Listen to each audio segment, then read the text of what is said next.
নাস্তিকতা নিপাত যাক, দিন ইসলাম জিন্দাবাদ। নাস্তিকতা নিপাত যাক, দিন ইসলাম জিন্দাবাদ। কোটি প্রাণে একই আওয়াজ। খোদাদ্রোহী ছাড় পাবে না, এই বাংলায় ঠাঁই হবে না। মুসলমানরা জেগেছে আজ, ঠিক কিনা? জোর কদমে সামনে চলো, বজ্র কণ্ঠে আওয়াজ তুলো, সবাই মিলে একই তালে দাও না স্লোগান, নারায়ে তাকবীর, নারায়ে তাকবীর। দিন ইসলাম, দিন ইসলাম জিন্দাবাদ, জিন্দাবাদ। ইসলামেরই জন্য দেশের হয়েছে জন্ম, ইসলামের বিরুদ্ধে গেলে দেশ হবে ভিন্ন। ইসলামের বিরুদ্ধে যারা নিয়েছ অবস্থান, এই বাংলায় ঠাঁই হবে না, যাও হিন্দুস্তান। ও জোর কদমে সামনে চলো, বজ্র কণ্ঠে আওয়াজ তুলো, সবাই মিলে একই তালে দাও না স্লোগান, নারায়ে তাকবীর, নারায়ে তাকবীর। মুসলমানের এই দেশেতে নাস্তিকদের ঠাঁই নাই, নাস্তিকদের পক্ষে যারা তাদের কোনো রক্ষা নাই। এই দেশেতে থাকতে হলে কোরআন মানতে হবে, কোরআন না মানলে তারা বিতাড়িত হবে। ও জোর কদমে সামনে চলো, বজ্র কণ্ঠে আওয়াজ তুলো, সবাই মিলে একই তালে দাও না স্লোগান, নারায়ে তাকবীর, নারায়ে তাকবীর। আল কোরআনের আলো ঘরে ঘরে জালো, আসবে বিজয় রক্ত আর জীবনের বিনিময়। আওয়াজ দিয়া, আসবে বিজয় রক্ত আর জীবনের বিনিময়। বিপ্লব মানে জীবন দেয়া, বসে থাকা নয়, সে কোনদিন আসবে না রে, করো যদি ভয়। লড়াইয়ের ওই ময়দানেতে যেতে তোমাকে হবে, প্রয়োজনে সব রক্তটুকু জমিনেই ঢেলে দেবে। লড়াইয়ের ওই ময়দানেতে যেতে তোমাকে হবে, প্রয়োজনে সব রক্তটুকু জমিনেই ঢেলে দেবে। তবুও তোমায় লড়তেই হবে, মানিবে না পরাজয়। তবুও তোমায় লড়তেই হবে, মানিবে না পরাজয়। বিপ্লব মানে জীবন দেয়া, বসে থাকা, করো যদি ভয়। একসঙ্গে, সে কোনদিন আসবে না রে। এটা আওয়াজ না, এটা ফালতু হইতেছে। আবার, সে কোনদিন আসবে না রে, সে কোনদিন আসবে না রে। আসবে বিজয় রক্ত আর জীবনের বিনিময়, আসবে বিজয় রক্ত আর জীবনের বিনিময়। বিপ্লব মানে জীবন দেয়া, সে কোনদিন আসবে না রে, করো। মজা মাইরা শুনবেন চুপচাপ, আর আমি একা একা গলায় ভাঙ্গা নিয়ে গাবো, এটা হবে না। কষ্ট আমিও করব, আপনারাও করবেন। কথা বলেন ঠিক কিনা? এটাই আমাদের ইসলামী বিনোদন, ইসলামী সংস্কৃতির বিনোদন। কি বলেন ঠিক না? একসঙ্গে, সে কোনদিন আসবে না রে। বিপ্লব মানে জীবন দেয়া, বসে থাকা নয়, সে কোনদিন আসবে না রে, সে কোনদিন আসবে না রে, করো যদি ভয়। সুদের টাকায় প্রাসাদ গড়ো, ঘুষ ছাড়ো না, দিন দুঃখী না খেয়ে মরে খবরে রাখো না, ঠিক কিনা? সুদের টাকায় প্রাসাদ গড়ো, ঘুষ ছাড়ো না, দিন দুঃখী না খেয়ে মরে খবরে রাখো না। তুমি ঘুষ খেয়ে অবিচার করো, সাজিয়া প্রধান। তুমি ঘুষ খেয়ে অবিচার করো, সাজিয়া প্রধান। তুমি কেমন মুসলমান, তুমি কেমন মুসলমান? নামাজের সাথে নাই পরিচয়, মানো না কোরআন। নামাজের সাথে নাই পরিচয়, মানো না কোরআন। তুমি কেমন মুসলমান? তুমি রমজান এলে রাখো না রোজা, দিনকে করো আঘাত। পয়সা কড়ির নেই তো অভাব, দাও না তো যাকাত, ঠিক কিনা? রমজান এলে রাখো না রোজা, দিনকে করো আঘাত। পয়সা কড়ির নেই তো অভাব, দাও না তো যাকাত। তুমি ইমানদারির বড়াই করো, নেই তোমার ইমান। তুমি ইমানদারির বড়াই করো, নেই তোমার ইমান। তুমি কেমন মুসলমান, তুমি কেমন মুসলমান? নামাজের সাথে নাই পরিচয়, মানো না কোরআন। তুমি কেমন মুসলমান। সত্য না মিথ্যা? নামাজ যারা পড়ে ঘুষও খায়, আসলে কি নামাজি নাকি বেশধারী?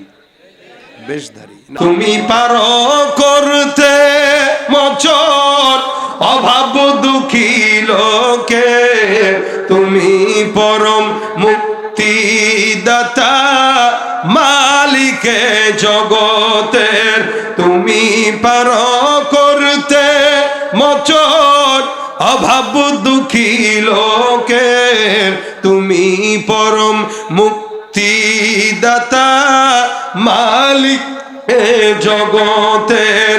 তোমার কাছে চাই যে পানা, তোমার কাছে চাই যে পানা, আমরা প্রতিদিন তোমার দয়ায় পূর্ণ আমার সারা নিশিদিন। আল্লাহ তুমি দয়ার সাগর, আল্লাহ তুমি দয়ার সাগর, রহমানুর রহিম, তোমার দয়ায় পূর্ণ আমার সারা নিশিদিন। বিল হক বশীরা ওয়া নাযীরা وداعيا إلى الله بإذنه وسراجا منيرا. أما بعد فأعوذ بالله من الشيطان الرجيم. بسم الله الرحمن الرحيم. أتل ما أوحي إليك من الكتاب وأقم الصلاة إن الصلاة تنهى عن الفحشاء والمنكر ولذكر الله أكبر والله يعلم ما تصنعون. صدق الله مولانا العظيم. وقال النبي صلى الله عليه وسلم أول ما يحاسب به العبد يوم القيامة الصلاة أو كما قال عليه الصلاة والسلام. وقال تعالى إن الله وملائكته يصلون على النبي يا أيها الذين آمنوا صلوا عليه وسلموا تسليما. زبان كل شكل درود شريف بري. اللهم صل على محمد وعلى آل محمد كما صليت على إبراهيم وعلى آل إبراهيم إنك حميد مجيد. اللهم بارك على محمد وعلى آل محمد كما باركت على إبراهيم وعلى آل إبراهيم إنك حميد مجيد. यहाँ हम सब मुसाफिर हो, यही आखिर ठिकाना, कोई आगे रवाना है कोई पीछे रवाना. बलगल उला बिकमालिही कशफत दुजा बिजमालिही हसनत जमीउ खिसालिही सल्लु अलैहि व आलिही. मोहब्बत ज़बान खुले एक तो जिक्र करी ला इलाहा इल्लल्लाह ला इलाहा আওয়াজ দিয়ে একসাথে লা ইলাহা ইল্লাল্লাহ, লা ইলাহা ইল্লাল্লাহ, লা ইলাহা ইল্লাল্লাহ, লা ইলাহা ইল্লাল্লাহ, লা ইলাহা ইল্লাল্লাহ, লা ইলাহা ইল্লাল্লাহ মুহাম্মাদুর রাসূলুল্লাহ সাল্লাল্লাহু আলাইহি ওয়াসাল্লাম। আলহামদুলিল্লাহ, জগহাটি ইসলামিয়া মাদ্রাসার বার্ষিক ওয়াজ মাহফিলের আজকের সম্মানিত দিনপ্রিয় ইসলাম প্রিয় ভাইরা, আল্লাহ পাকের দরবারে শুকরিয়া যে রব্বে কারীম আমাদেরকে আজকের এই দিনই মজমায় দিনই কিছু মুজাকারায় শামিল হবার তৌফিক দিয়েছেন। সকলে বলি আলহামদুলিল্লাহ। আল্লাহ পাক তৌফিক এনায়েত করলে অসুস্থ শরীর নিয়ে আপনাদের সামনে উপস্থিত হয়েছি। 3 দিন ধরে জ্বর, ঠান্ডা, নাক কান সব বন্ধ, নিজে কি বলছি নিজেই বুঝতে পারতেছি না, এরকম হালত। এর ভিতরেও চেষ্টা করব স্বল্প সময়ে আপনাদের সাথে জবান রক্ষার্থে যেহেতু আসা হয়েছে কিছু মুজাকারা করব। আল্লাহ পাক মোনাজাত পর্যন্ত আমাদেরকে এখানে বসার তৌফিক দান করুক এবং যা শুনবো বলবো আমাকে আগে, তারপর আপনাদেরকে আমল করার তৌফিক দান করুক, বলেন আমিন। আমরা এখানে সবাই আলহামদুলিল্লাহ আল্লাহর রহমতে ফজলে করমে মুসলমান। এই জায়গায় প্রত্যেকের সাথে প্রত্যেকের আত্মার বন্ধন, দ্বীনি বন্ধন, ভালোবাসার বন্ধন। পৃথিবীতে অন্য কোনো ধর্মে এই ভ্রাতৃত্ববোধ, এই বন্ধন নাই যেটা ইসলাম ধর্মে আল্লাহ পাক দিয়েছেন। যার কারণে হাদিসে নবী সাল্লাল্লাহু আলাইহি ওয়াসাল্লাম এভাবে বলেছেন, শুধু ভাই ভাই এটাই নয়, বরং একজন একজনের আয়নার মতো। আয়না যেভাবে মানুষের চেহারার দাগ দেখায় কিন্তু কাউকে বলে না, গোপন রাখে। আমাদের দেশের কিছু কিছু নারীরা যেই পরিমাণে মুখে মেকআপ দেয়, মেকআপ দেওয়ার আগের হালত আর পরের হালত, আয়না যদি জবান থাকতো তাহলে মানুষকে বলে দিত ওর মুখের এই হাল। কি বলেন আপনারা? মানে এটা 1 কেজি 2 কেজি ময়দা দিয়া তারপর সুন্দর হয়। আয়না কথা বলতে পারলে বলতো, এরে এর কাছেও যাইস না, খবরদার। এর জবানের মুখের অবস্থা কিন্তু বেগতিক। উপরে দেখা যাইতেছে আলকাতরা মাখছে কিন্তু তলের অবস্থা খারাপ। আয়না বলে না এখানে একটা দাগ আছে, আমি নিজে দেখি, এটাকে ডলে ডলে সোনো পাউডার দিয়া এটা কালো দাগ দূর করি। আয়না কাউকে বলে না। এজন্য মুমিন মুমিনের আয়না স্বরূপ, আল মুমিনু মিরআতুল মুমিন। একজন মুমিন আরেকজন মুমিনের কি বলেন না কেন কি? ভাই আমি মুজাকারা করতে বলছি, ঢাকা থেকে আমার আপনারা নিয়ে আসছেন, আমি অসুস্থ মানুষ। যদি আপনারা চুপচাপ বসে থাকেন, আমরা চুপচাপ শ্রোতার সামনে কথা বলতে অভ্যস্ত না। তো সুতরাং আপনাদের কথা বলতে হবে আমাদের সাথে মুজাকারা। এটাকে কেন আমরা কথা বলতে বলি? এটা মুজাকারা। এখন আপনারা চিন্তা করতে পারেন অনেকে যে আলোচনা আপনি করবেন, আমরা চুপচাপ শুনবো, কথা আমাদের বলা দরকার কি? না, বিষয়টা এমন না। এই যে আমি কথা বলতেছি আমার জবান দিয়ে, আমি মুখ দিয়ে কথা বলবো, হাতের তো কোনো কাজ নাই, কিন্তু হাত কিন্তু অটোমেটিক নড়ে যাচ্ছে। এটা কথা বলার সৌন্দর্য। কি কথা বলার সৌন্দর্য? এখন আমি আপনার সামনে কথা বললাম, এই যে ভাই কেমন আছেন, এখন আপনি বললেন আমি ভালো আছি। আমি আপনারা বলি নাই তো, তা কারে বলছি? আমি উনারে বলছি। তা উনারে বললে ওনার দিকে তাকান না কেন? আরে ভাই বলছি আপনারা, তো তাকাইতে হবে কেন? আপনি শুনেন, কথা আপনার সঙ্গে বললাম, বাসার দিকে তাকায় থাকলাম, আপনি মনে করবেন আমি টেরা। বাস্তবতা না? আচ্ছা হাঁটতেছি, মনে করেন আপনি আমার 2 হাত দুনো দিক থেকে বাঁধলেন, বললেন এবার হাঁটেন, আমি হাঁটলাম এমনি। এখন এটা তো এক সুরত, আরেক সুরত হলো কার হাত টাত বাঁধা নাই কিন্তু সে হাঁটেই এমনি। মানুষকে বল কিরে এই মূর্তি নাকি? হাঁটে যে হাতও নড়ে না, পাও নড়ে না, বডিও নড়ে না, খালি সোজা যাইতেছে রবটের মতো। এ হাঁটার সৌন্দর্য নাই। কিন্তু হাঁটার সৌন্দর্য কার? যে ডান পা সামনে দেয় আর ডান হাত পিছনে যায়, মানে একটা রাজকীয় ভাব আছে, বোঝা যায় সে একটা লিডার। এই হলো হাঁটার সৌন্দর্য। কেন হাত নড়ে? কথার সৌন্দর্য হাত নড়ে। ঠিক বক্তার বক্তব্য সৌন্দর্য শ্রোতাদের স্বতঃস্ফূর্ত জবাবের মাধ্যমে হয়। আপনাদের আওয়াজ আমার জবান থেকে অনেক কিছু বের করতে পারবেন, আবার আপনারা কৃপণ হয়ে বসে থাকবেন, আমি চুপচাপ 2-4টা কথা বলে চলেও যেতে পারবো।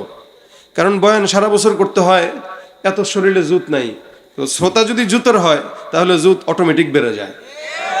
মানে আপনারা কি জুতের হবেন না বেজুতের হবেন? হবেন ইনশাল্লাহ।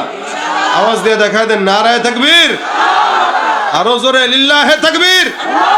আসবে বিজয় রক্ত আর জীবনের বিনিময়, আওয়াজ দিয়া আসবে বিজয় রক্ত আর জীবনের বিনিময়। বিপ্লব মানে জীবন দেয়া, বসে থাকা নয়, সে কোনো দিন আসবে না রে করো যদি ভয়। আসতে কয়, জোরে বলেন ঠিক কিনা? বিজয় কি ভয়ে হয় না সাহসে হয়? ওয়াজও চুপ থাকায় হয় না, কথা বলতে হয়। কথা ঠিক আছে? লড়াইয়ের ওই ময়দানেতে যেতে তোমাকে হবে, প্রয়োজনে সব রক্তটুকু জমিনেই ঢেলে দেবে। লড়াইয়ের ওই ময়দানেতে যেতে তোমাকে হবে, প্রয়োজনে সব রক্তটুকু জমিনেই ঢেলে দেবে। তবুও তোমায় লড়তেই হবে, মানিবে না পরাজয়। তবুও তোমায় লড়তেই হবে, মানিবে না পরাজয়। বিপ্লব মানে জীবন দেয়া, বসে থাকা করো যদি ভয়। একসঙ্গে সে কোনো দিন আসবে না রে। এটা আওয়াজ না, এটা ফালতু হইতেছে। আবার সে কোনো দিন আসবে না রে, সে কোনো দিন আসবে না রে। আসবে বিজয় রক্ত আর জীবনের বিনিময়, আসবে বিজয় রক্ত আর জীবনের বিনিময়। বিপ্লব মানে জীবন দেয়া, সে কোনো দিন আসবে না রে করো। মজা মাইরা শুনবেন চুপচাপ, আর আমি একা একা গলায় ভাঙ্গা নিয়ে গাবো, এটা হবে না। কষ্ট আমিও করবো, আপনারাও করবেন। কথা বলেন ঠিক কিনা? এটাই আমাদের ইসলামী বিনোদন, ইসলামী সংস্কৃতির বিনোদন। কি বলেন ঠিক না? একসঙ্গে সে কোনো দিন আসবে না রে। বিপ্লব মানে জীবন দেয়া, বসে থাকা নয়, সে কোনো দিন আসবে না রে, সে কোনো দিন আসবে না রে করো যদি ভয়। ঠিক কিনা বলেন? আল্লাহ পাক আমাদের আওয়াজকে উঁচু করে দেখ, বলেন আমিন। এরকম আওয়াজ যদি পছন্দের হয়, আমার শরীর অসুস্থ নিয়েও আমি দুই একটা শোনানোর ফিকির করব। আর যদি চুপচাপ থাকেন একটাও হবে না, যেটা হয়ে গেছে বাস শেষ, আর নাই। কারণ ওয়াজ করতেও কষ্ট, গজল গাইতেও কষ্ট। ফাঁকে যদি দুই চারজন সহযোগী কেউ থাকে তাহলে সহজ হয়। আর আপনারা তো দুই চারজন না, অনেকজনই আছেন। সহযোগিতা শেষ পর্যন্ত করলে শুনবেন, না করলে চুপচাপ আওয়াজ শুনে চলে যাবেন। আওয়াজ হবে, দিতে পারবেন তো ইনশাল্লাহ? এই সাইডে যারা দাঁড়ায় আছে একটু বসতে পারতেছেন না? একটু বসে যান ফাঁকে ফাঁকে। আগানো লাগবে না, ফাঁকে জায়গা আছে, বহুত জায়গা আছে ভিতরে ফাঁকে ফাঁকে। যে বসার সে পিছনে যায় বসে, আর যে দাঁড়ায় থাকার সে জায়গা থাকলেও দাঁড়ায় থাকে। আসলে আমাদের দোষ না, আমাদের বাংলাদেশে এত বেশি লোকাল বাস, এই বাঙালি লোকাল বাসে দাঁড়ায় থাকতে থাকতে এমন অভ্যাস হয়েছে এখন সব জায়গায় দাঁড়ায় থাকে। এটা তো লোকাল বাস না ভাই, এটা মাহফিল।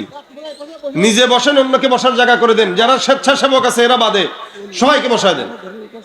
আপনারা যারা এই যে বেস লাগানো আছে, আপনারা অন্যদেরকে ঠেলা দিয়ে দিয়ে বসায় দেন, বসায় দেন সবাইকে। আল্লাহু আকবার, আরো জবান খুলে আল্লাহু আকবার। তাহলে আমরা মুমিন, মুমিনের কি স্বরূপ বলেন? আয়না। তাহলে আয়না স্বরূপ যেহেতু, কেউ কারো দোষ ঢেকে রাখবো না, প্রকাশ করব ইনশাআল্লাহ। আমরা তো এখন দোষ পাইলে কই ভাই লিঙ্ক শেয়ার করো, বলে না? ফেসবুক আসছে তো লিঙ্ক শেয়ার করেন, লিঙ্ক পাওয়া গেছে, কই ভাই লিঙ্ক থাকলে দিয়েন। আজীব অবস্থা। মানে গুনাহ দেখতে চায়, গুনাহ প্রচার করতে চায়, যার কারণে প্রচার বেড়েছে, প্রসারও বেড়েছে। আগে গুনাহ ছিল, প্রচার ছিল না, যার কারণে প্রসারও কম হতো। গুনাহ যত প্রচার হচ্ছে সমাজে, তত গুনাহের প্রসার হচ্ছে। আর এই গুনাহ বাড়ার অন্যতম কারণ সময় মতো বিয়ে না করা। কারা কারা অবিবাহিত আছে হাতটা তুলে দেখাও। যারা বিয়ে করো নাই হাত তুলো। আরে বুঝে নাই এরা? আচ্ছা হাত নামাও। আমি আরেকটু বলি, যারা বিয়ে করেছেন তারা হাতটা তুলেন। সবাই হাত তুলবেন, কেউ যেন না থাকে যে বিয়ে করেছে হাত তুলে নাই। আপনার আশপাশে দেখেন যে বিয়ে করার পরেও হাত না তুলে, তার নামটা বলেন, মাইকে বলি, তাহলে তার বাসায় গেলে বউ আজকে একটু সুন্দর করে আপ্যায়ন করবে। হাত তুলেছেন? হ্যাঁ, তাকবীর হবে শুধু বিবাহিতরা, নারায়ে তাকবীর। হ্যাঁ, কোনো পোলাপান না, মানে শুধু বিবাহিতরা, বুড়া না। এই যে কাকার মতো যারা আছেন, আমার মতো যারা বিয়ে করছেন তারা, লিল্লাহে তাকবীর। এই যে আপনি হাত তুলেন না, আপনি আল্লাহু আকবার দিয়েছেন, বিয়ে করছেন তো? করছেন? তাহলে ঠিক আছে, যান হাত নামান। এবার যারা অবিবাহিত তারা হাত তুলো। হ্যাঁ, সব অবিবাহিতরা হাত তুলবে। এখন আওয়াজটি আগের চেয়ে বেশি হবে? আমি তো বিশ্বাস করতে পারতেছি না। হবে? একটু কাশি দাও। দেখছে?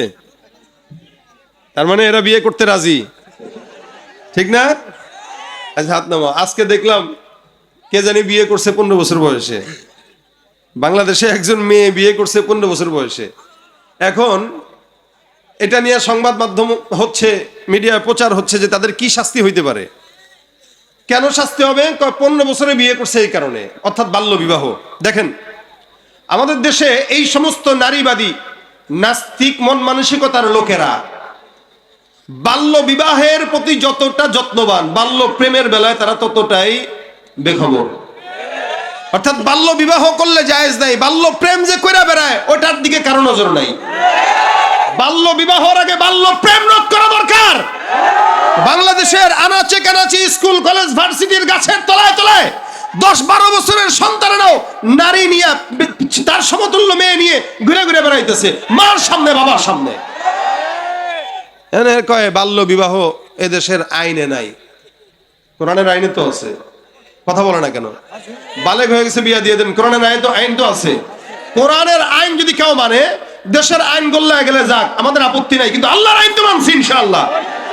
ভাই, আমাদের দেশের প্রত্যেকটা জায়গায় জায়গায় গুনাহ বাড়ার পিছনে একমাত্র কারণ সময় মতো বিয়ে না দেওয়া, ঠিক না? বিয়ে যত কঠিন হবে জেনা তত বাড়বে, বিয়ে যত সহজ হবে জেনা তত কমবে। যুবকরা চিন্তা করতেছে এরকম বয়ান দরকার সব জায়গায় জায়গায় জায়গায়। কারণ আমরা বিয়ে করতে পারতেছি না, বাপ মা বিয়ে দেয় না, বাপ মা কয় আমার সন্তান ছোট, বলেনি বয়স হয়ে গেছে 20, এখনো কয় আমার ছেলে ছোট, বাচ্চা, মেয়ে বাচ্চা। আমি একটা বাচ্চার গল্প আপনাদেরকে শোনাই। একবার কোনো এক এলাকায়, কোনো এক জেলায়, জেলার নাম বলতেছি না যেহেতু এখানে মিডিয়া আছে, কোনো এক জেলায় মাহফিলে গেছি।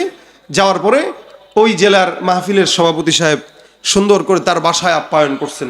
করার পরে বলতেছেন, হুজুর আমার বাচ্চা মেয়ে আপনার খুব ভক্ত। এখানে আসার পরও আপনাদের কমিটির এক ভাই বলতেছে আমার ছেলেটা আপনার খুব ভক্ত, তা ছবি তুলছে, ছেলেকে দেখাবে। বাচ্চারা আমাদের গজল টজল শুনে, শুধু বাচ্চারা না বড়রাও শুনে, কিন্তু বাচ্চাদের মনে একটু আলাদা রকম একটা আবেগ কাজ করে, ওই জায়গার থেকে একটু ভক্ত হয় বেশি।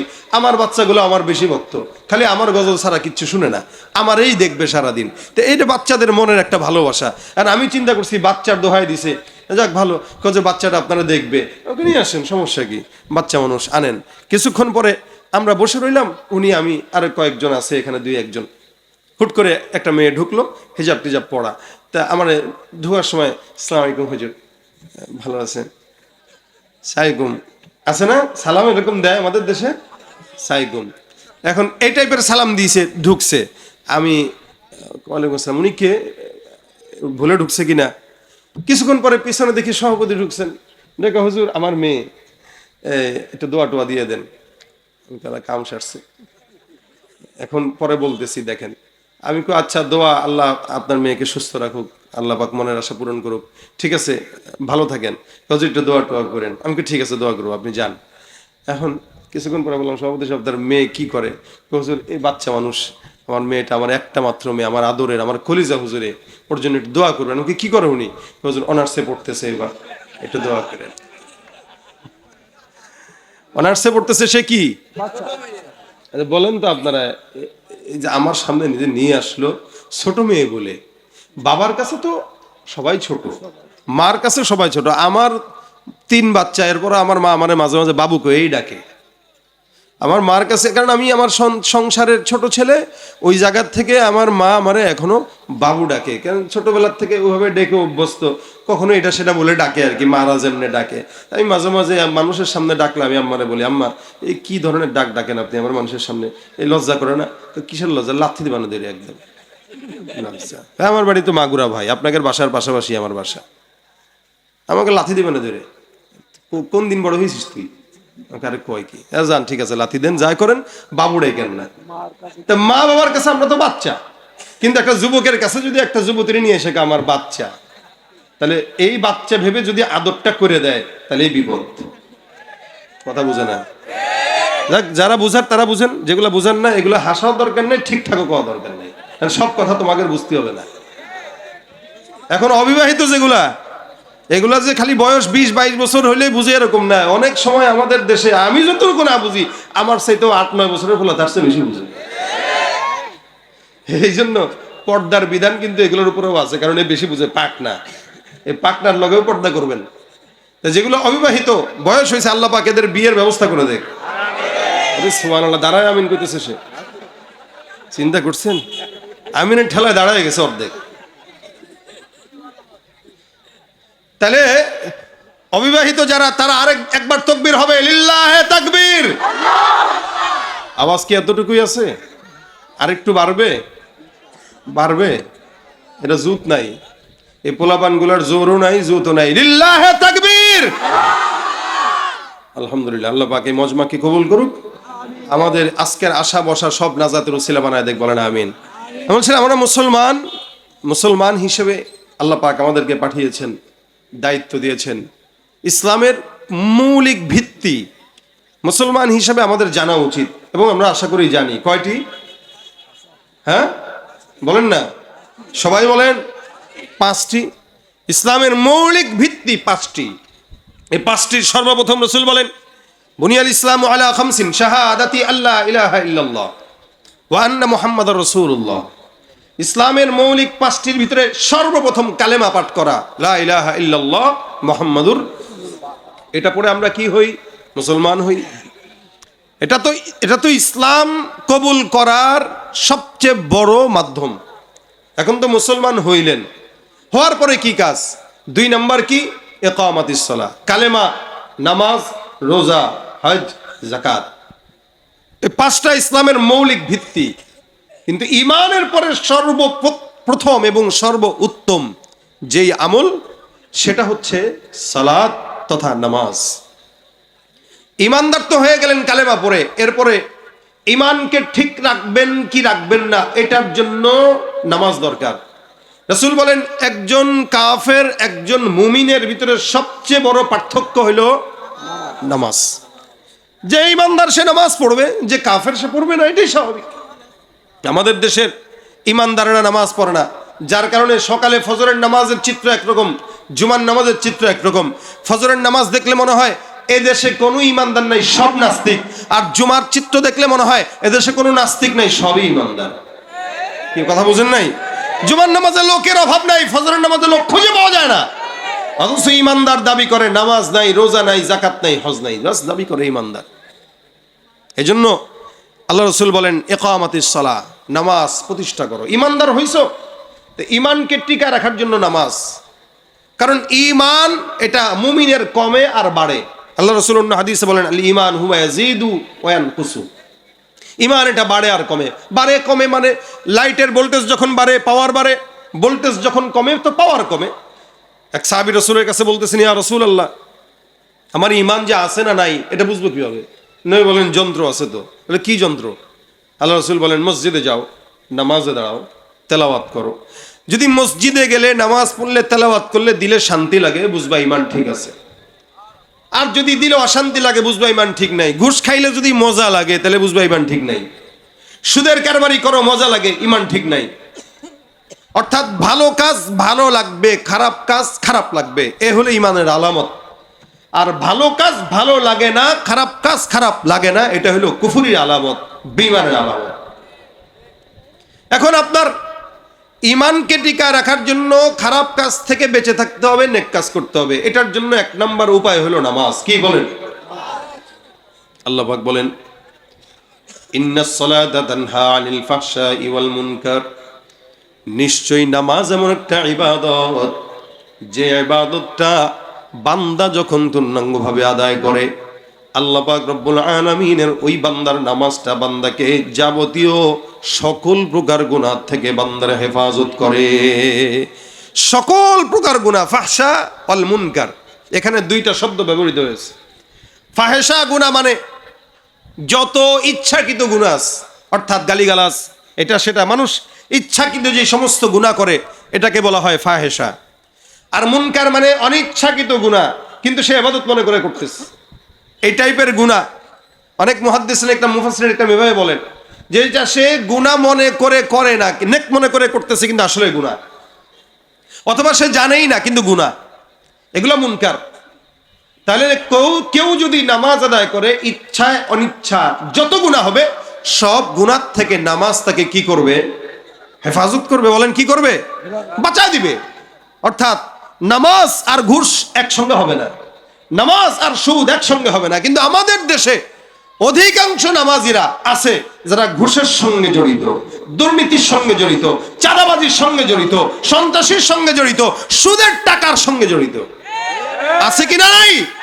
তুমি সুদের টাকায় প্রাসাদ গড়ো, ঘুষ ছাড়ো না, দিন দুঃখী না খেয়ে মরে খবরে রাখো না, ঠিক কিনা? সুদের টাকায় প্রাসাদ গড়ো, ঘুষ ছাড়ো না, দিন দুঃখী না খেয়ে মরে খবরে রাখো না। তুমি ঘুষ খেয়ে অবিচার করো সাজিয়া প্রধান, তুমি ঘুষ খেয়ে অবিচার করো সাজিয়া প্রধান। তুমি কেমন মুসলমান, তুমি কেমন মুসলমান? নামাজের সাথে নাই পরিচয়, মানো না কোরআন, নামাজের সাথে নাই পরিচয়, মানো না কোরআন। তুমি কেমন মুসলমান? তুমি রমজান এলে রাখো না রোজা, দিনকে করো আঘাত, পয়সা কড়ির নেই তো অভাব, দাও না তো যাকাত, ঠিক কিনা?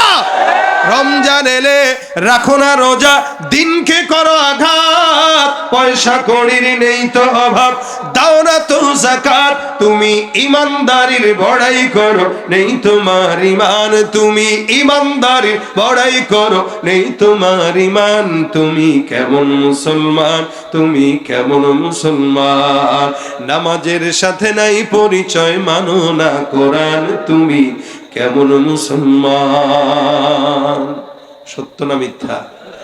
নামাজ যারা পড়ে ঘুষও খায়, আসলে কি নামাজি নাকি বেশধারী? বেশধারী, নামাজি না। নামাজ আর ঘুষ সুদ একসঙ্গে হইতে পারে না। আল্লাহ পাক নামাজ কেউ পড়লে আল্লাহ পাক বলছেন নামাজ তার গুনাহ থেকে তাকে বাঁচাবে, যেহেতু বাঁচাইতে পারে নাই তার মানে তার নামাজ ঠিক নেই। নামাজ এমন একটা ইবাদত, যে ইবাদতটা বান্দার সঙ্গে আল্লাহর কথা বলার বড় মাধ্যম। এই জমিনে আপনি আমি, প্রধানমন্ত্রী, এমপি, মন্ত্রী যাদের সঙ্গে কথা বলতে পারি আমাদেরকে ভাগ্যবান মনে করি। বড় কোনো আউলিয়া কেরাম বুজুর্গানে দিনদের সঙ্গে কথা বলতে পারলে নিজেকে ধন্য মনে হয়। মূসা নবী আল্লাহর সঙ্গে কথা বলতেন, আল্লাহ পাক রব্বুল আলামিন বলেন ওয়া কাল্লামাল্লাহু মূসা তাকলিমা। মূসা পয়গম্বর সব নবীদের মধ্য থেকে আলাদা, যার কারণে আল্লাহর সঙ্গে কথা বলতেন। আল্লাহ পাক তার নামটা দিয়েছেন কালিমুল্লাহ। মূসা পয়গম্বর যখন কথা বলতেন জায়গাও ছিল আলাদা, সব সময় কথা বলতেন পারতেন না, নির্দিষ্ট সময় নির্দিষ্ট জায়গা। এবং আল্লাহ আর মূসা পয়গম্বরের মাঝখানে 70,000 নূরের পর্দা, সুবহানাল্লাহ। এত পর্দা ভেদ করে আল্লাহ পাক রব্বুল আলামিন মূসা পয়গম্বরের সঙ্গে কথা বলতেন।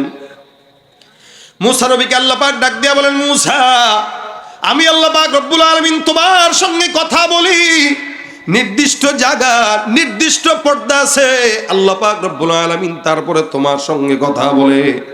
হে পয়গম্বর মূসা, আমি আল্লাহ পাক রব্বুল আলামিন এমন একদল বান্দা জমিনের মধ্যে প্রেরণ করব, যেই সমস্ত বান্দাকে আমি আল্লাহ এত সম্মান দান করব, ওই বান্দার সঙ্গে আমি আল্লাহ নির্দিষ্ট সময় নয়, নির্দিষ্ট জায়গা নয়, বান্দা যখন চাইবে আমি আল্লাহ ওই বান্দার সঙ্গে একটা পর্দাও লাগবে না, পর্দা ছাড়া বান্দার সঙ্গে কথা বলবো। তোমার সঙ্গে যখন কথা বলি 70,000 পর্দা থাকে, ওই বান্দাদের সঙ্গে কথা বলতে পর্দা নাই। আমি আল্লাহ পাক রব্বুল আলামিনের বান্দা যখন চাইবে আমি আল্লাহর সঙ্গে নামাজের মাধ্যমে কথা বলবে। আল্লাহ পাক রব্বুল আলামিন বলেন, পয়গম্বর মূসা ওই বান্দারা আখিরি নবী পয়গম্বর মুহাম্মদুর রাসূলুল্লাহ সাল্লাল্লাহু আলাইহি ওয়াসাল্লামের উম্মত, তারা যখন নামাজের মধ্যে দাঁড়ায় তেলাওয়াত করবে আলহামদুলিল্লাহ রাব্বিল আলামিন, আমি আল্লাহ বান্দার জবাব দিয়ে ডাক দিয়ে বলবো হামিদানি। বান্দা নামাজের ভিতরে দাঁড়ায় দাঁড়ায় এক একটা আয়াত করে তেলাওয়াত করবে, আমি আল্লাহ পাক বান্দার আয়াতের জবাব দিয়ে বান্দার সঙ্গে কথা বলবো। যার কারণে বলা হয় নামাজটা মুমিনের মেরাজ। আল্লাহর নবী আল্লাহর সঙ্গে কথা বলেছেন মেরাজে, যে দেখা করেছেন মেরাজে যে, আর এই উম্মতরা আল্লাহর সঙ্গে নামাজের মধ্যে দাঁড়ায় আল্লাহর সঙ্গে দিদার নসিব করবে। সুবহানাল্লাহ। এ মুসলমান ভাইরা আমার, নামাজটা এমন একটা ইবাদত যেটা আল্লাহর সঙ্গে বান্দাকে নৈকট্যশীল করে, নিকটবর্তী করে। যার কারণে আল্লাহ পাক রব্বুল আলামিন বলেন ওয়াসজুদ ওয়াকতারিব, বান্দা সিজদা দাও, আমি আল্লাহর নিকটবর্তী হও। সিজদা এমন একটা ইবাদত যখন দেয়, রাসূল সাল্লাল্লাহু আলাইহি সাল্লাম বলেন আকরাবু মা ইয়াকুনুল আবদু মির রাব্বিহি ওয়া হুয়া সাজিদুন ফাআকসিরুদ দুআ। আল্লাহর সঙ্গে নিকটবর্তী হওয়ার সবচেয়ে বড় মাধ্যম হইল নামাজের সিজদা। বান্দা যত বেশি সিজদা দিবে তত বেশি আল্লাহর নিকটবর্তী হবে। এই কারণে তোমরা যখন সিজদা দাও তখন বেশি বেশি সিজদায় আল্লাহকে ডাকো। রাসূল আদেশ করেছেন এটা, সিজদার মাধ্যমে আল্লাহর কাছে বেশি বেশি চাওয়া। মক্কা মদিনায় যদি যান দেখবেন আপনার আশেপাশে যারা নামাজ পড়ছে সিজদায় যে এত পরিমাণে দোয়া করে সিজদার ভিতরে। কেন বলে, সিজদায় যখন সে গেল তখন তো আল্লাহর সবচেয়ে কাছে, সে যাই বলবে আল্লাহ তাই শুনবে। সিজদায় বান্দা কোনো ডাক আল্লাহকে দিলে আল্লাহ সাথে সাথে ওই ডাক কবুল করে নেয়। সুবহানাল্লাহ। এই জন্য রাসূল সাল্লাল্লাহু আলাইহি ওয়াসাল্লাম আদেশ করেছেন ফাআকসিরুদ দুআ, তোমরা সিজদায় বেশি বেশি দোয়া করো। হাদিসে একটা ঘটনা উল্লেখ আছে, নবীজির জামানায় একজন সাহাবী মদিনার জমিন থেকে কোনো এক জায়গায় ব্যবসার জন্য রওনা হয়ে গেছে। কোনো গল্প নয়, হাদিসের গল্প ঘটনা। ব্যবসার জন্য কোনো একটা দূর দেশে রওনা। একজন মানুষ একাকী বিশাল বড় সম্পদের পাহাড় নিয়ে রওনা হয়ে গেছে। আশেপাশে কোনো মানুষ নাই, আশেপাশে কেউ নাই। যার কারণে আল্লাহর বান্দা বহুদূর সফরের জন্য রওনা হয়ে একটা জায়গায় তারপরে তাঁবু টাঙাইলো, ওই জায়গায় বিশ্রাম নেওয়ার জন্য। বিশ্রাম নেওয়ার জন্য যখন তাঁবু টানায়, হঠাৎ করে বান্দা বিশ্রাম নিতে নিতে তাকায় দেখে চতুর্দিক থেকে ডাকাত সর্দার ঘেরাও করে রেখেছে। মরুভূমি, আশেপাশে কোনো মানুষ নাই, কোনো মানুষকে ডাক দিলে আসবে এরকম কোনো হালত নাই। একদম একা, নিচে জমিনে ওই আল্লাহর বান্দা সাহাবী, আর উপরে আমার আল্লাহ রাব্বুল আলামিন। মাঝখানে তাকে বাঁচানোর মতো আর কেউ নাই। ডাকাত সর্দার এসে ডাক দিয়া বলতেছেন, ওই তোমার উটের বাহনের মধ্যে যত সম্পদ আছে সব তাড়াতাড়ি দিয়ে দাও, নয়তো ইন্তেকাল হয়ে যাবে। আল্লাহর বান্দা দিয়ে দিতে রাজি হইল, কিন্তু হঠাৎ করে ডাকাত সর্দার কয়, হ্যাঁ সম্পদ তো দিবা, নিজেও মরবা। ভাই সম্পদ নেন নেন, আমারে মাইরেন না। স্বাভাবিক বিষয়, আমরাও আল্লাহ না করুক কেউ ডাকাতের কবলে পড়লে এটাই বলে, ভাই যা নেন নেন, মোবাইল নেন, টাকা নেন, আঘাত দিয়েন না। সাহাবী বলতেছেন, আপনি যা নেন নেন, উটের উপরে যা আছে নিয়ে যান, বাঁচলে ব্যবসা করতে পারবো, কামাইতে পারবো, কিন্তু গায়ে হাত দিয়েন না। ডাকাতের হালতটা ছিল এটা। ওই ডাকাতটা প্রসিদ্ধ ছিল এরকম ভাবেই যে সে যাকে ধরে তারে ছাড়ে না, তার সম্পদ নেয়, তার হত্যাও করে। ডাক দিয়ে বলতেছে, বাঁচার তো কোনো উপায় নাই, মরবা তো 100%, লাভ নাই, শেষ কোনো ইচ্ছা থাকলে বলো। তো সাহাবী বলতেছেন, শেষ ইচ্ছা আছে, 2 রাকাত নামাজ পড়তে দিবানি? সুবহানাল্লাহ। আমাদের শেষ ইচ্ছা থাকতো, ভাই বউডার লগে একটু কথা বলবো, একটু পোলাডারে একটু ওসিয়ত করবো। জীবনের কত মানুষের কত রকম শেষ ইচ্ছা, কি খাইবা, একটু ইলিশ মাছের ডিম খাবো, মানে এমনি ইচ্ছা প্রকাশ করে। সাহাবী বলতেছেন, 2 রাকাত নামাজ, আমি আমার মালিকের নিকটবর্তী হইতে চাই মৃত্যুর আগে। কত মানুষ নামাজ পড়ছে, লাভ হয় নাই, তুইও পড়বি, লাভ হবে না। সে মনে করছে সবার নামাজ এক। ভাই সব নামাজ এক না। আল্লাহ কখনো কখনো বলেন, ক্বাদ আফলাহাল মুমিনুন আল্লাযীনা হুম ফী সালাতিহিম খাশিউন। আরে মুমিনরা সফল যারা তাদের নামাজে যত্নবান। আরেক দিকে বলতেছে, ফাওয়াইলুল লিল মুসাল্লিন, এই নামাজিগুলো ধ্বংস, নামাজীদের জন্য ধ্বংস। এক জায়গায় বলতেছেন নামাজীরা সফল, এক জায়গায় বলতেছেন নামাজীদের ধ্বংস। কেন বলে, সব নামাজি এক না। কেউ নামাজ পড়ে আল্লাহর জন্য, কেউ নামাজ পড়ে ভোট পাওয়ার জন্য। পার্থক্য আছে না? এখন এই আল্লাহর বান্দা ডাক দিয়া বলে, নামাজ পড়বা, পড়ে নাও। সাহাবী আল্লাহর বান্দা নামাজে দাঁড়ায় যায়, সিজদার ভিতরে যে সুন্দর করে দোয়া করে, ইয়া ওয়াদুদ ইয়া ওয়াদুদ ইয়া ওয়াদুদ ইয়া যাল আরশিল মাজিদ ইয়া ফাআলাল লিমা তুরিদ আসআলুকা বিইজ্জিকাল্লাযী লা ইউরাম ওয়া মুলকিকাল্লাযী লা ইউদাম। আল্লাহর বান্দা সাহাবী দোয়াটা করতেছেন, আনতাকফিনি শাররা হাযাল লাস ইয়া মুগীসু আগিসনি ইয়া মুগীসু আগিসনি। সিজদার ভিতরে যে দোয়া করে, ইয়া মুগীসু আগিসনি ইয়া ওয়াদুদ ইয়া ওয়াদুদ ইয়া ওয়াদুদ ইয়া যাল আরশিল মাজিদ ইয়া ফাআলাল লিমা তুরিদ আসআলুকা বিইজ্জিকাল্লাযী লা ইউরাম ওয়া মুলকিকাল্লাযী লা ইউদাম। আল্লাহর কাছে বারবার দোয়া করে, আয় আল্লাহ তোমার কুদরতের কসম, আমি বিপদের মধ্যে পড়েছি। আল্লাহর প্রশংসা করলো, আনতাকফিনি শাররা হাযাল লাস, আমার জন্য এই ডাকাত সরদার থেকে হেফাজত করার জন্য তুমি মালিক একাই যথেষ্ট। ইয়া মুগীসু আগিসনি। সিজদায় পড়ে পড়ে আল্লাহর বান্দা সাহাবী বারবার আল্লাহর দরবারে দোয়া করে। হঠাৎ করে দূর থেকে ঘোড়ার পায়ের আওয়াজ কানের ভিতরে আসে। আশেপাশে 100 কিলোমিটার যাবত কোনো মানুষজন নাই। এই গভীর মরুভূমির ভিতরে কোন বান্দা আবার যেন হঠাৎ করে ঘোর সওয়ার হয়ে সামনে আসতেছে। আল্লাহর বান্দার ভয় ঢুকে গেল, না জানি আবার অন্যান্য ডাকাত সরদাররা আসতেছে। আল্লাহর বান্দার কাছে সামনে এসে একজন বান্দা ডাক দিয়া বলে, এ আল্লাহর বান্দা মাথাটা উঠাও। এই সাহাবী সিজদা শেষ করে নামাজ শেষ করে বান্দার দিকে তাকায় দেখে সুন্দর পোশাক হলো এক আল্লাহর বান্দা, আর ওই আল্লাহর বান্দার পাশে ওই ডাকাত সরদারের লাশ পড়ে আছে। সুবহানাল্লাহ, আল্লাহু আকবার। অবাক হয়ে গেছে, কিরে ইনি কে, আর এর হালত এই কেন? আল্লাহর বান্দা সাহাবী ডাক দেয়া বলে, ভাই আপনি কে? চিনলাম না। আবার এই ডাকাত সর্দার মরল কিভাবে? আমি তো সিজদায় ছিলাম। এ আল্লাহর বান্দা ডাক দেয়া বলে, সাহাবী তুমি যে এই জায়গায় বসে আল্লাহর দরবারে সিজদা দিয়া মালিককে ডাকলা, আমি তো জমিনের কোনো বান্দা নয়, আমি চতুর্থ আসমান থেকে নাজিলকৃত একজন ফেরেশতা। আল্লাহ পাক রব্বুল আলামিন আমাকে পাঠাইছে তোমাকে সাহায্য করার জন্য। সিজদার ভিতরে ঢুকে তুমি যখন দোয়া করেছো, ইয়া মুগীসু আগিসনি,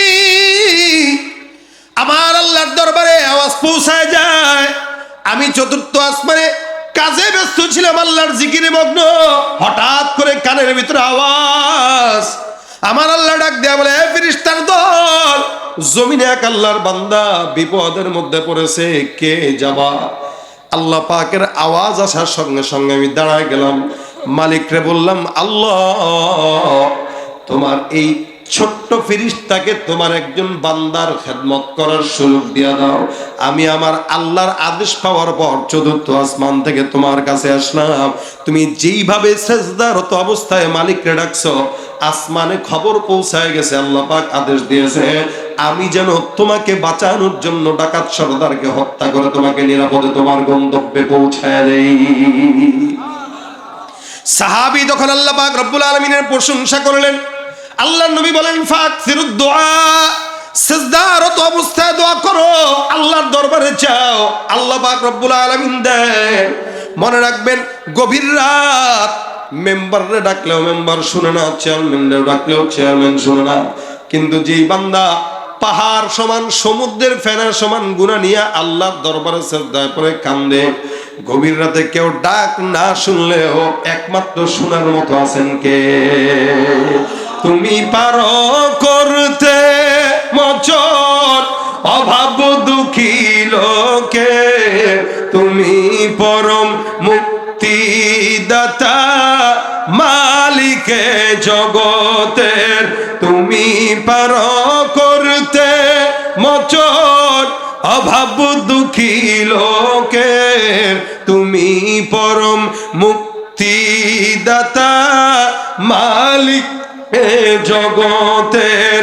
তোমার কাছে চাই যে পানা, তোমার কাছে চাই যে পানা আমরা প্রতিদিন, তোমার দয়ায় পূর্ণ আমার সারা নিশিদিন। আল্লাহ তুমি দয়ার সাগর, আল্লাহ তুমি দয়ার সাগর, রহমানুর রহিম, তোমার দয়ায় পূর্ণ আমার সারা নিশিদিন। কার দয়া? কার দয়া? নামাজে আল্লাহকে ডাকলে আল্লাহ শুনে কি শুনে না? এজন্য রাসূল বলেন সিজদায় যায় বেশি বেশি ডাকো। নামাজ আল্লাহর সবচাইতে বেশি বান্দাকে নিকটবর্তী করে। নামাজের মাধ্যমে আল্লাহর সঙ্গে বান্দার কথোপকথন হয়, নামাজের মাধ্যমে আল্লাহর সঙ্গে বান্দার সম্পর্ক তৈরি হয়, যার কারণে আল্লাহ পাক রব্বুল আলামিন বলেন তোমরা সিজদা দাও, নিকটবর্তী হও। এই জন্য মুসলমান দাবি করলাম, মুসলমান হিসেবে জন্মগ্রহণ করলাম, নামাজ পড়লাম না। অধিকাংশ মানুষের জিন্দেগিতে বরকত না থাকার অন্যতম কারণ হলো বেনামাজি হওয়া। ঘরে বরকত নাই কারণ বিবি নামাজ পড়ে না, সংসারে বরকত নাই সন্তান নামাজ পড়ে না। আল্লাহ পাক এই কারণে নামাজ প্রতিষ্ঠার কথা বলেছেন। কোরআনের সব জায়গায় যত জায়গায় নামাজের কথা আসছে, ইকিমুনাস সালাহ, ইকামাতিস সালাহ, এই ইকামাত শব্দটা ব্যবহার হয়েছে কেন? আল্লাহ পাক নামাজ আদায়ের কথা বলেন নাই, প্রতিষ্ঠার কথা বলেছেন। আদায় মানে আমি পড়ি, সন্তান পড়ুক কি পড়ুক না খেয়াল করি না। আর প্রতিষ্ঠা মানে আমি পড়বো, বাচ্চা পড়বে, বিবি পড়বে, এলাকার জনগণ পড়বে। নামাজ যখন প্রতিষ্ঠা হবে, সংসদের অধিবেশন বন্ধ করে প্রধানমন্ত্রী সহ সবাই নামাজে দাঁড়িয়ে যাবে। কথা বলেন ঠিক কিনা? আমরা এমন বাংলাদেশ চাই আর এমন সংসদ চাই যে সংসদে মদের কোনো আইন পাস হবে না, লেকিন নামাজ বিধানের আইন পাস হবে। যেই দেশে নামাজের বিধান পাস হয়ে যাবে, ওই দেশে কোনো চাঁদাবাজ, সন্ত্রাস, দুর্নীতি থাকতে পারে না। ঠিক কিনা করে হয় বলে?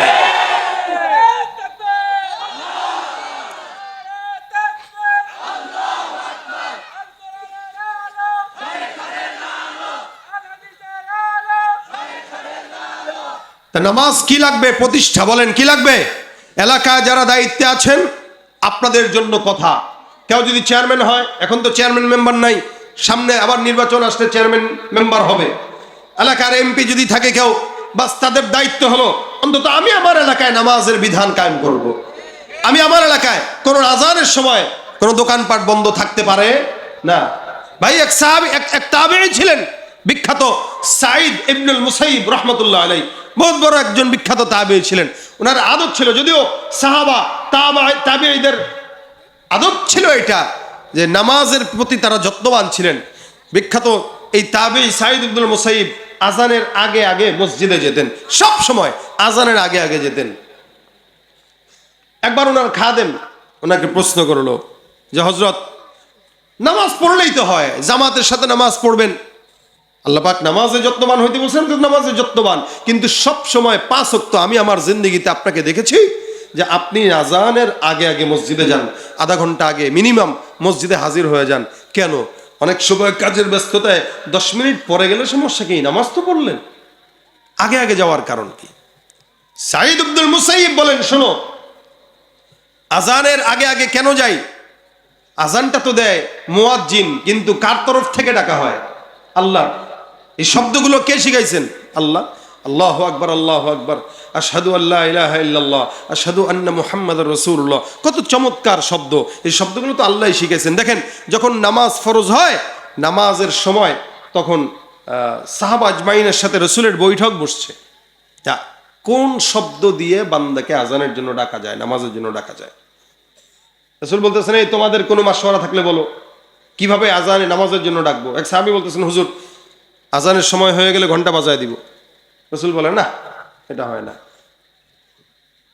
আরেক সাহাবী বলতেছেন, হুজুর আজানের সময় হলে আগুন জ্বালায় দেব। বলে, না না, এটা কি ধরনের কথা বলে? এগুলো না, এগুলো তো মূর্তি পূজকদের কাজ, অগ্নি পূজকদের কাজ। এরকম এক একজন এক একটা বলতেছে আর কি। আজান কেমনে হবে এটা নিয়ে মাশওয়ারা করছে।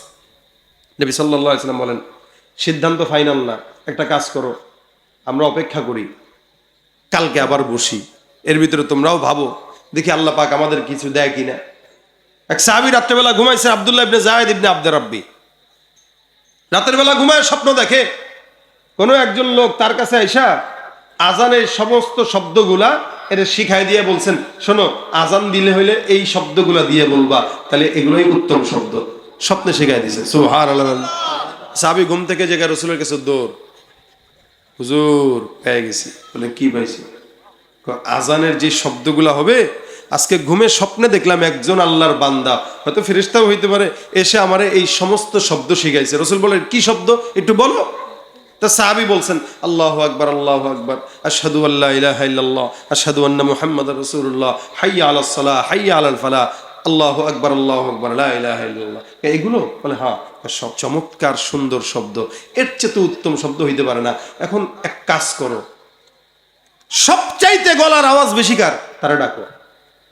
কার ছিল জানেন সবাই? মাশাআল্লাহ, বেলালের আওয়াজ অনেক বেশি, ডাক দাও বেলালকে, ওরে একটু এই শব্দগুলো শিখায়া ওরে উঁচু জায়গায় উঠায় বলো এই শব্দগুলো একটু দিয়ে জোরে জোরে ডাকতে মানুষকে। আর বেলালের আওয়াজ কত দূর ছিল, হাদিসের গ্রন্থগুলায় মুফাসসিরিন ইকরামরা বর্ণনা করেন, মুহাদ্দিসিন ইকরাম বর্ণনা করেন, বেলালের আজানের ধ্বনি মদিনার থেকে 9 মাইল দূরে শোনা যেত। চিন্তা করা যায়, আমাদের এই মাইকের আওয়াজ গেছিনি 9 মাইল দূরে, মাইক দিয়ে আমরা নিতে পারি না। তার মানে বেলালের আওয়াজ 9 মাইল দূরে আল্লাহ পাক রব্বুল আলামিন স্বয়ং নিজে পৌঁছায় দিয়েছেন। শুধু 9 মাইল দূরে, আল্লাহর আরশ পর্যন্ত পৌঁছাইতো বেলালের আওয়াজ। বেলালের আওয়াজ শোনায় দিছে, বেলাল আজান দিয়ে দিয়েছেন। এই আজান তখন থেকে সাইদ ইবনুল মুসাইয়িব বলেন, শোনো, আজানের মাধ্যমে আল্লাহ পাক তার বান্দাকে তার ঘরে ডাকে। আহাব্বুল বিলাদি ইলাল্লাহি মাসাজিদুহা ওয়া আবগাদুল বিলাদি ইলাল্লাহি আসওয়াকুহা। আল্লাহর কাছে সবচাইতে ভালোবাসার জায়গা, পছন্দের জায়গা মসজিদ, সবচাইতে খারাপ জায়গা বাজার। এখন বলেন তো বাজারে লোক বেশি না মসজিদে? বাজারে।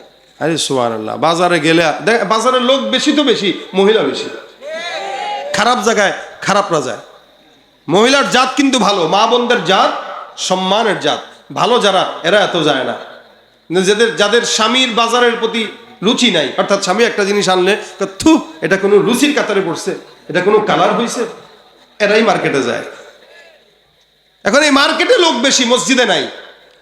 সাইদ ইবনুল মুসাইয়িব বলেন, শোনো, যে আল্লাহ পাক রব্বুল আলামিন আমাকে ডাকলেন তার ঘরে, ডেকে ডেকে আল্লাহর মতো কুদরতওয়ালা রব তার ঘরে আমাকে নিবেন, এটা তো আমার জন্য লজ্জা। এ কারণে আমি চিন্তা করি আমার মালিক যেন আমাকে ডাকতে না হয়, ডাকবে আর যাবো বেয়াদবি। এ কারণে আমার মাওলা ডাকার আগে আগে আমি তার কাছে যাই, বলি আল্লাহ আমি আসছি, সুবহানাল্লাহ, হাজিরা দিয়ে দিই, ডাকার আগে হাজিরা দেই। আমরা কয়দিন পারছি করতে এটা? কয়দিন পারি? এই জন্য আজান হওয়ার সাথে সাথে মসজিদে যাওয়া, এটা হলো ইমানদারদের আলামত। আর আগে গেলে তো হইলই, বলার অপেক্ষা রাখে না। এই জন্য নামাজ প্রত্যেকটা মানুষের জন্য আদায় নয়, বরং কি করা, প্রতিষ্ঠা করা। কি করা বলেন না? প্রতিষ্ঠা করা। নামাজের প্রতি যত্নবান হন। আল্লাহ বলেন, ওয়াইদা কামু ইলাস সালাতি কামু কুসালা ইউরাউনান নাস ওয়া লা ইয়াযকুরুনাল্লাহা ইল্লা কলিলা। সব নামাজি নামাজি না, কিছু নামাজি আছে আলসামি নিয়ে নামাজ পড়ে। নবী সাল্লাল্লাহু আলাইহি ওয়াসাল্লাম একবার নামাজে দাঁড়াইলেন, মনোযোগ কেমন দেখেন। আল্লাহর নবী নামাজে দাঁড়ান, সাহাবা আজমাইন পিছনে। নামাজের পর সাহাবা আজমাইন ডাক দেয়া বলে, ইয়া রাসূলুল্লাহ, নামাজের মধ্যে আপনাকে দেখলাম কি যেন ধরতে যান। নবী বলেন, কেমনে বুঝলা? বলে, বিতাহরিকি লিহিয়া, আপনার দাড়ি মুবারক নড়াচড়ার মাধ্যমে বুঝলাম। রাসূল ডাক দিয়া বলেন, হ্যাঁ, নামাজে যখন আমি দাঁড়াইলাম, তেলাওয়াত শুরু করলাম, আমি নামাজে যত্নবান এমন ভাবে ছিলাম, আমি দেখলাম নামাজের মধ্যে আমার আল্লাহ পাক রব্বুল আলামিন জান্নাতের নিয়ামত আমার চোখের সামনে তুলে ধরেছে। এই কারণে আমি নামাজের ভিতরে একটু নিয়ামতগুলো ধরতে ধরতে গেছি, আবার ধরি নাই। নামাজে জান্নাতের নিয়ামত দেখে, আর আমরা নামাজে মসজিদের ক্যালেন্ডার পড়ি। কি কথা ঠিক না? মসজিদে ক্যালেন্ডার পড়ে নামাজে দাঁড়াইছে, আলহামদুলিল্লাহ রাব্বিল আলামিন আর রহমানির রহিম মালিক ইয়াউমিদ্দিন, বাইতুল মামুর জামে মসজিদের সময়সূচি, ও দেখি ফজর কয়টায়, নামাজের ভিতরে কি নাই? ওমা বুঝেন না? নাই। আবার সূরা ফাতিহার পরে আলাম তারা কাইফা আসহাবিল ফিল আলামিন, নামাজে মোবাইল ফোন বন্ধ করুন। ইন্নালিল্লাহ, মোবাইলটা তো খোলা, ও গেছে, নজর হেনে গেছে, নামাজ শেষ। কিছুক্ষণ পর আবার তাকায় দেখে জুতা, সাবধান, মানে 100 টাকার জুতা, এই না 14 বার জুতার দিকে নজর দেয়। ও ভাই, এক নামাজে যদি এত এলোমেলো হয়, নামাজ কেমনে থাকে? এই জন্য আল্লাহ বলেন, ওয়াইদা কামু ইলাস সালাতি কামু কুসালা। তারা নামাজ পড়ে কিন্তু আলসামি নিয়ে নামাজ পড়ে, এই কারণে সব নামাজি জান্নাতে যেতে পারবে না। আল্লাহর নবী বলেন, কিয়ামতের ময়দানে আল্লাহ পাক রব্বুল আলামিন কিছু নামাজিকে ডাক দিয়া বলবেন, এ নামাজি দাঁড়াও, কার জন্য নামাজ আদায় করেছো? নামাজি বান্দা ডাক দিয়া বলবে, আল্লাহ তোমার জন্য নামাজ আদায় করেছি। আল্লাহ পাক রব্বুল আলামিন ডাক দিয়া বলবেন, ফায়ুসহাবু আলা ওয়াজহিহি হাত্তা উলকিয়া ফিন্নার। এই বান্দা আমার জন্য নামাজ আদায় করে নাই, ধ্বংস এই বান্দার জন্য। ওই বান্দার পাটা উপরের দিকে দিয়া, মাথাটা নিচের দিকে দিয়া, বান্দাকে এক ঢিল দিয়া জাহান্নামের তলদেশে নিক্ষেপ করে দিবে। সব নামাজি জান্নাতি না। আর যে নামাজি নামাজ যত্নবান করেছে, মিফতাহুল জান্নাতিস সালাহ, চাবি তো রেডি আছে, তালার সাথে লাগাবে, একটা ঘষা দিবে, জান্নাতের দরওয়াজা খুলে যাবে। সুবহানাল্লাহ। এই জন্য নামাজ পড়া দরকার আছে না নাই? দরকার না ফরজ? বলেন জোরে। যারা দরকার মনে করে এরা পড়ে না, আর যারা ফরজ মনে করে তারা পড়ে।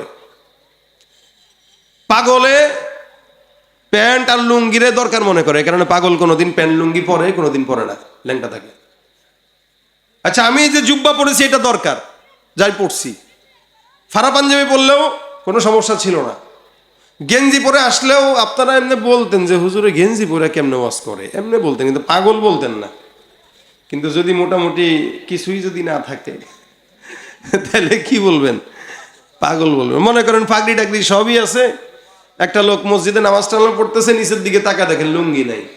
কিরে বেটা, লুঙ্গি ছাড়া নামাজ আদায় করতেছে? উস্কা ভাই, পাগড়ি পরে নামাজ পড়লে দ্বিগুণ সওয়াব বলে শুনছি হুজুরের মুখে। এটা লুঙ্গি কই? লুঙ্গি মিয়া, দূর মিয়া, সুন্নত আদায় করেন, লুঙ্গি পরেন। সে পাগল না? একটা মানুষ লুঙ্গি ছাড়া থাকা মানে পাগল। নামাজ এটা ফরজ। লুঙ্গি ছাড়া মানুষকে যেমন পাগল বলা হয়, ঠিক ফরজ বিধান ছাড়া যারা চলে দুনিয়াতে সবচেয়ে বড় পাগল তারা। এই জন্য নিয়ত করেন, নামাজে যত্নবান হন। নামাজ ছাড়া আর অন্য কোনো কাজ আমাদের নাই, এটা সবার প্রথম কাজ। সাহাবা আজমাইন ঈমান আনার পরে রাসূলের কাছে যায় যদি বলতেন, হুজুর ঈমানদার হয়েছি, এখন কি কাজ বলেন? নবী বলতেন, এখন ঈমানদারের পরে সর্বপ্রথম কাজ হলো নামাজ। নামাজের প্রতি যত্নবান হও, এরপর অন্যান্য কাজ করো। আমাদের সমাজের যুবকরা যদি নামাজ পড়তো, সমাজে এত অন্যায় অবিচার বাড়তো না। সমাজের যুবকরা নামাজি না বলেই অন্যায় বাড়ছে, অবিচার বাড়ছে, সন্ত্রাসী অন্যান্য কার্যক্রম বাড়তেছে। আজকে আমি আপনাদের এলাকার যত যুবকরা আছে, আমি আপনাদের যুবকদের কাছে আবদার করতে চাই, আজকে থেকে নিয়ত করেন, কারা কারা নামাজ পড়বেন একটু হাতটা তুলে দেখায় দেন। ইনশাল্লাহ। হাত উঠাইতে এত দেরি হয় কে? মানে নিয়ত করবেন, ঠেলা দিয়া করা লাগবে। আল্লাহ পাক তৌফিক দান করে, বলেন আমিন। হাত নামান।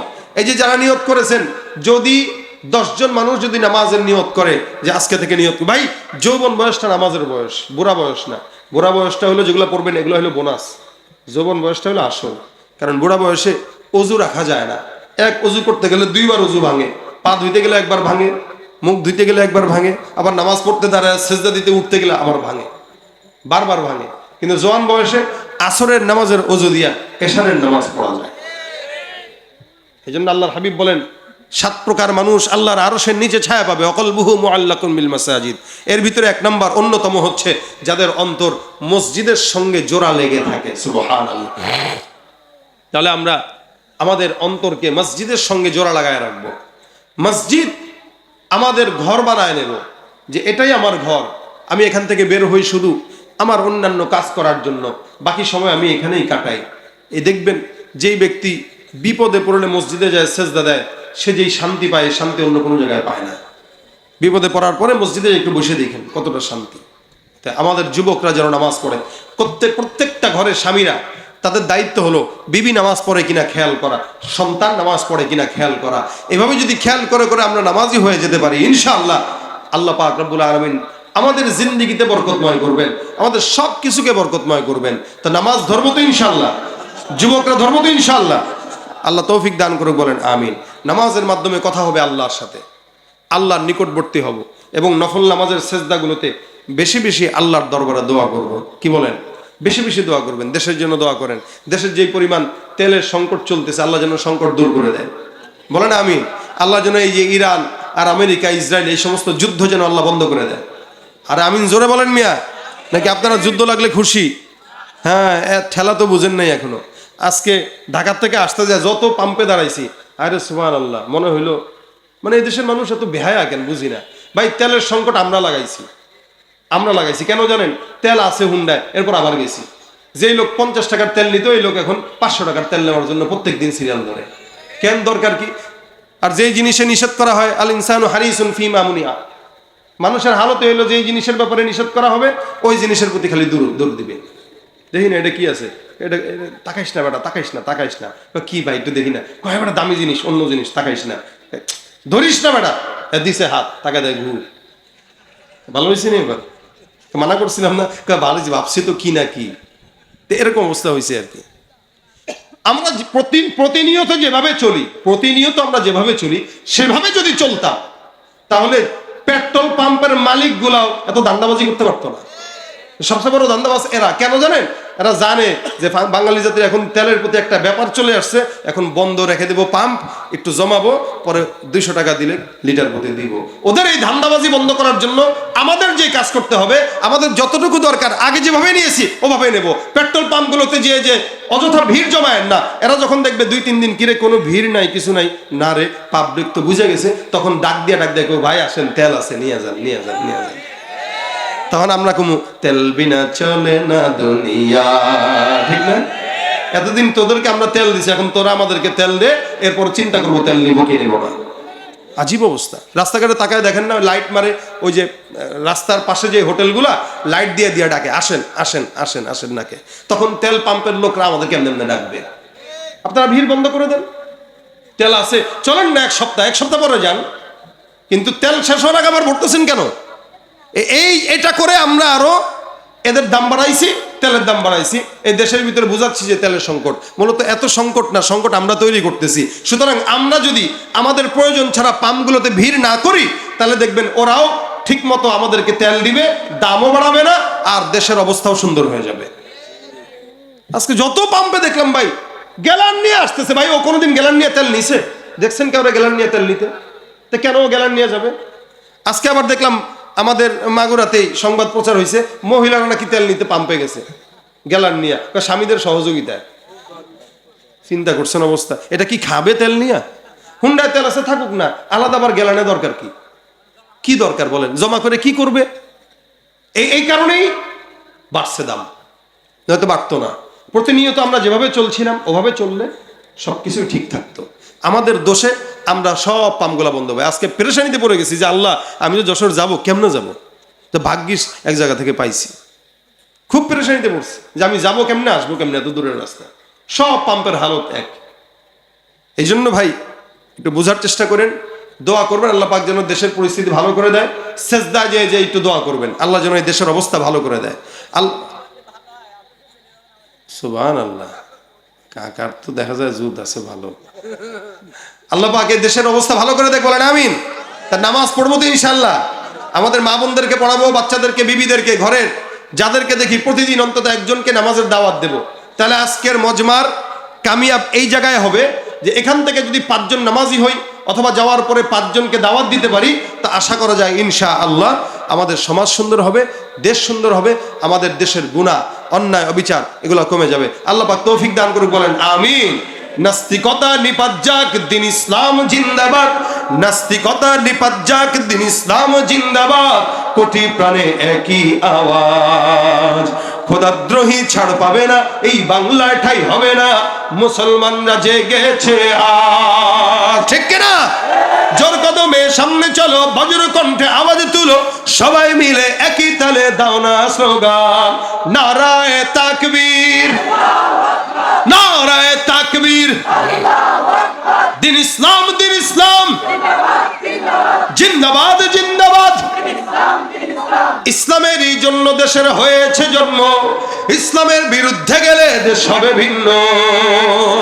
ইসলামের বিরুদ্ধে যারা নিয়েছ অবস্থান, এই বাংলায় ঠাই হবে না, যাও হিন্দুস্তান। ও জোর কদমে সামনে চলো, বজ্র কণ্ঠে আওয়াজ তুলো, সবাই মিলে একই তালে দাও না স্লোগান, নারায়ে তাকবীর, নারায়ে তাকবীর। মুসলমানের এই দেশেতে নাস্তিকদের ঠাঁই নাই, নাস্তিকদের পক্ষে যারা তাদের কোনো রক্ষা নাই। এই দেশেতে থাকতে হলে কোরআন মানতে হবে, কোরআন না মানলে তারা বিতাড়িত হবে। ও জোর কদমে সামনে চলো, বজ্র কণ্ঠে আওয়াজ তুলো, সবাই মিলে একই তালে দাও না স্লোগান, নারায়ে তাকবীর, নারায়ে তাকবীর।